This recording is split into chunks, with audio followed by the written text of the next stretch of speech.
कि हमें टेस्ट करने की भूल मत करना। साथ में यह ऐलान भी था, वरना लोग ये पूछा करेंगे कि क्या कोई पाकिस्तान भी था, क्या कोई, हमें गर्व है इंडियन आर्मी पर कि उनकी वजह से पूरा देश सुरक्षित है। हम लोगों तक भनक भी नहीं पहुंच रही है कि बॉर्डर पर, सीमा पर देश में क्या चल रहा है। और उन तमाम लोगों के परिवार के प्रति हम लोग अपनी तरफ से बहुत सारा प्यार, बहुत सारा सम्मान भेज रहे हैं। जो लोग अपने बच्चों को पाल पोस कर बड़ा करते और युद्ध के अंदर देश की सेवा करने के लिए भेजते हैं, दोनों हाथ जोड़कर उन परिवारों की, पाकिस्तान की तरफ बने आतंकी लॉन्च पैड को ध्वस्त कर दिया गया है। यह जय भीम। साथियों, देश में युद्ध का माहौल है, बॉर्डर पे सेना तैनात है और हम नहीं चाहते कि युद्ध हो। शायद देश भी यही चाहता है कि युद्ध ना हो। जिनका बेटा शरद पे लड़ाई लड़ने गया वो नहीं चाहते कि युद्ध हो। जिनका भाई फौज में है वो नहीं चाहते हैं कि युद्ध हो। जिनका पति बॉर्डर पे तैनात है देश की सुरक्षा के लिए, वो नहीं चाहते हैं कि युद्ध हो, किसी भी स्थिति में वॉर हो। लेकिन साथियों, आखिर वॉर कब तक नहीं होगी? आखिर ये युद्ध कब तक नहीं होगा? दुश्मन बार बार आए दिन घर में घुसकर हमारे ऊपर आतंकी हमला करता है, हमारे मासूम लोगों को मारता है। साथियों, जवाबी कार्रवाई कब तक नहीं की जाएगी?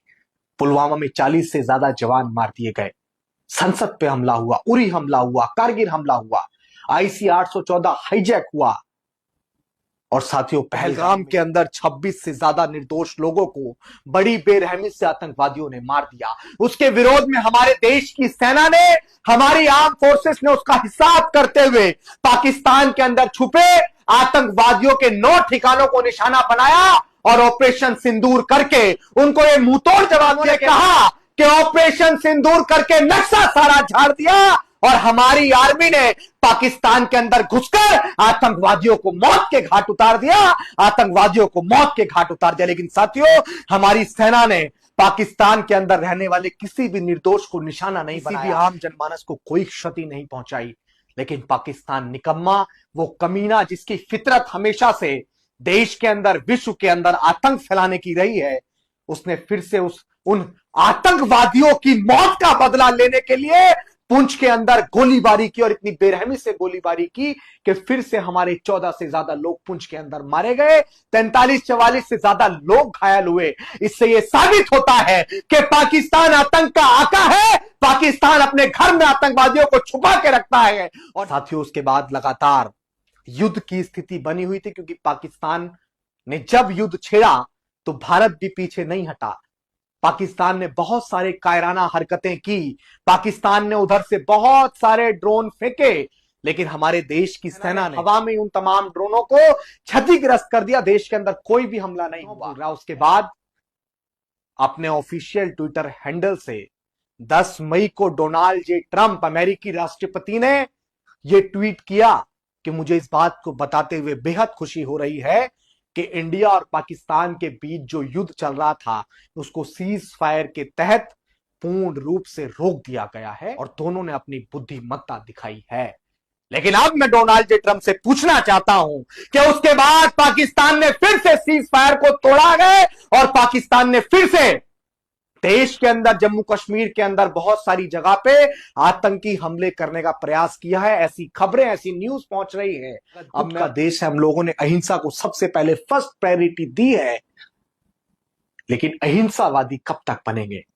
गांधीवादी कब तक बनेंगे? साथियों, आज उधम सिंह बनने की जरूरत है, घर में घुस के मारने की जरूरत है और आज दुश्मन को यह दिखाने की जरूरत है कि बढ़ते बढ़ते जब कोई फोड़ा नासूरी होता है, उस फोड़े में चीरा लगना बहुत जरूरी होता है। उस फोड़े में चीरा लगना बहुत जरूरी होता है। साथियों, पहलगाम के अंदर 26 से ज्यादा लोगों को मार दिया गया।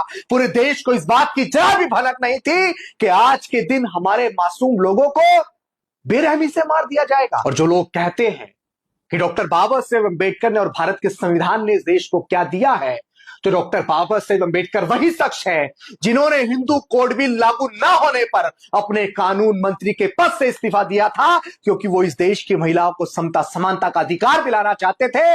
और जब आगे चलकर इस देश की महिलाओं को भारत के संविधान से समता समानता का अधिकार मिला, तो आज जब दुश्मन ने हमारे देश के नौजवानों को, बेकसूर लोगों को मारा, धर्म पूछ पूछ कर मारा। तब डॉक्टर बाबा साहेब अम्बेडकर के संविधान की वजह से जिन महिलाओं को बराबरी का अधिकार मिले, उन्होंने ऑपरेशन सिंदूर किया, जिनका नाम था कर्नल सोफिया कुरैशी और व्योमिका सिंह। हमें गर्व है ऐसी पायलट, ऐसी कर्नल पर, जिन्होंने देश के लिए सबसे आगे खड़े होकर लड़ाई लड़ी और यह साबित किया कि महिलाएं पुरुषों से कम नहीं होती हैं। साथियों, आज देश के जो हालात है उनको समझने की जरूरत है।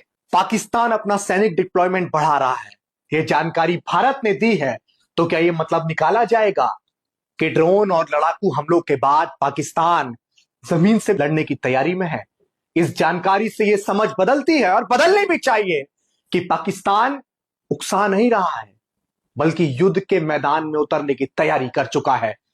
और उसने पहले से यह तैयारी कर चुकी थी। इसके हर हमले का भारतीय सेना ने मुंहतोड़ जवाब दिया है और उसकी हर कोशिश को नाकाम भी किया है। लेकिन इसके बाद भी 10 मई की सुबह पाकिस्तान की तरफ से हमले की कोशिशों की खबरें कई शहरों से आईं।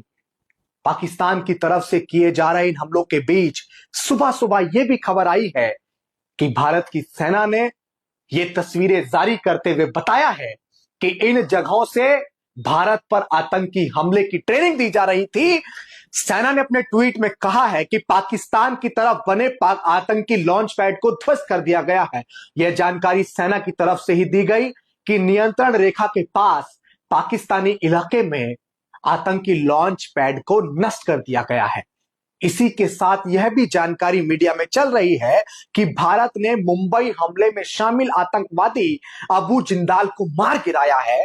5 आतंकवादियों के नाम, उनके संगठन के नाम, किन किन घटनाओं में शामिल रहे हैं, पूरी सूची जारी की गई है, जिन्हें 7 मई के हमले में मारा गया है।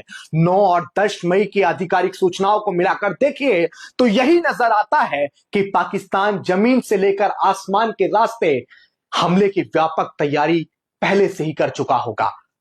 भारतीय सेना ने जवाब तो दिया, लेकिन 3-3 दर्जन शहरों को टारगेट करना बता रहा है कि पाकिस्तान का इरादा क्या रहा होगा। भारत के नागरिक ठिकानों को, सैन्य ठिकानों को टारगेट करने से आगे युद्ध का ही नजर आता है।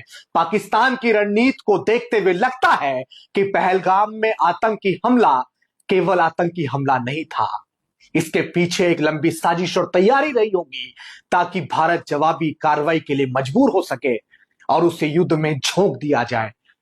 भारत को यह भी चाल पाकिस्तान की समझने की जरूरत है।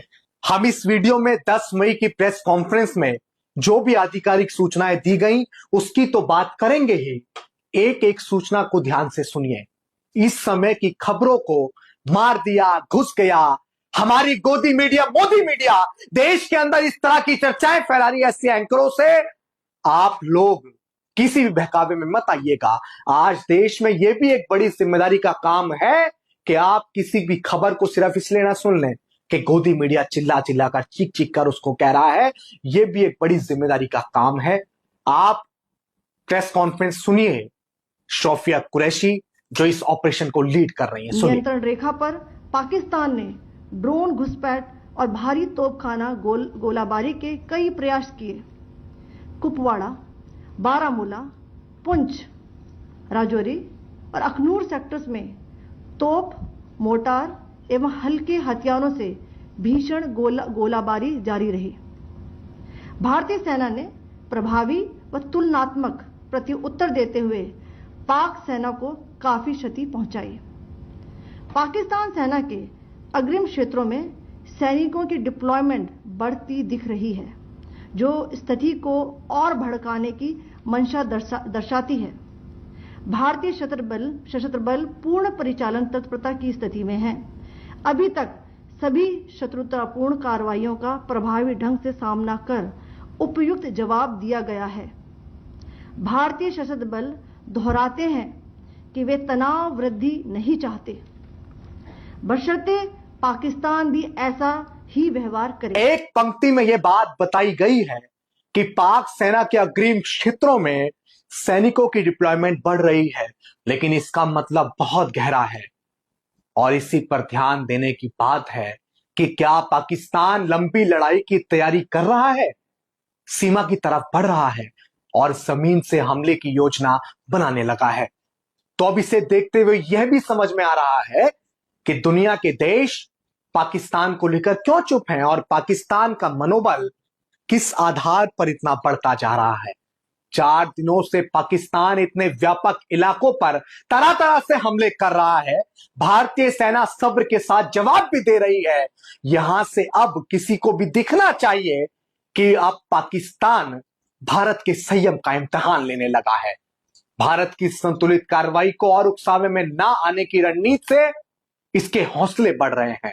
हालांकि भारत की तरफ से इसके तमाम हमले नाकाम कर दिए गए हैं और जवाब में भारत ने पाकिस्तानी ठिकानों में क्षति पहुंचाई है, लेकिन तनाव कम करने की तमाम बातों से पाकिस्तान मुक्त नजर आ रहा है। यह दिख रहा है कि दुनिया के देशों की तरफ से पाकिस्तान पर तनाव कम करने का दबाव ठीक से नहीं डाला जा रहा, और अगर डाला जा रहा है तो इसका कोई असर पाकिस्तान पर नजर नहीं आ रहा है। हो सकता है कि पाकिस्तान सीमावर्ती इलाकों में दहशत फैलाना चाहता हो, वहां के प्रशासन की क्षमता को टेस्ट कर रहा हो। 10 मई के दोपहर जैसलमेर और पोखरण के इलाके में पाकिस्तानी ड्रोन के रोके जाने की खबर आई है।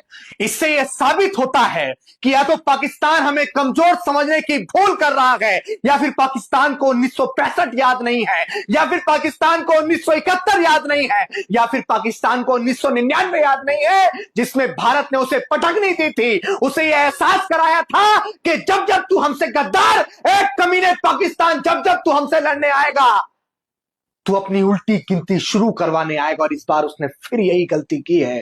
पहलगाम करके उसने हमको छेड़ा और अब हम उसको मुंहतोड़ जवाब देने के लिए तैयार हैं।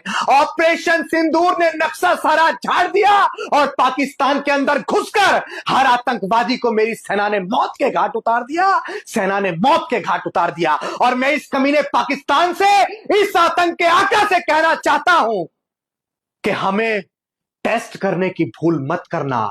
साथ में यह ऐलान भी था, वरना लोग ये पूछा करेंगे कि क्या कोई पाकिस्तान भी था, क्या कोई पाकिस्तान भी था। मेरी सेना के साथ, देश की सेना के साथ पूरा मुल्क खड़ा है और इस बार आतंकवाद को मुंहतोड़ जवाब देने के लिए पूरा देश अपनी सेना के साथ खड़ा। में गर्व है इंडियन आर्मी पर कि उनकी वजह से पूरा देश सुरक्षित है। हम लोगों तक भनक भी नहीं पहुंच रही है कि बॉर्डर पर, सीमा पर देश में क्या चल रहा है। और उन तमाम लोगों के परिवार के प्रति हम लोग अपनी तरफ से बहुत सारा प्यार, बहुत सारा सम्मान भेज रहे हैं। जो लोग अपने बच्चों को पाल पोस कर बड़ा करते हैं और युद्ध के अंदर देश की सेवा करने के लिए भेजते हैं, दोनों हाथ जोड़कर उन परिवारों को नमन करते हैं।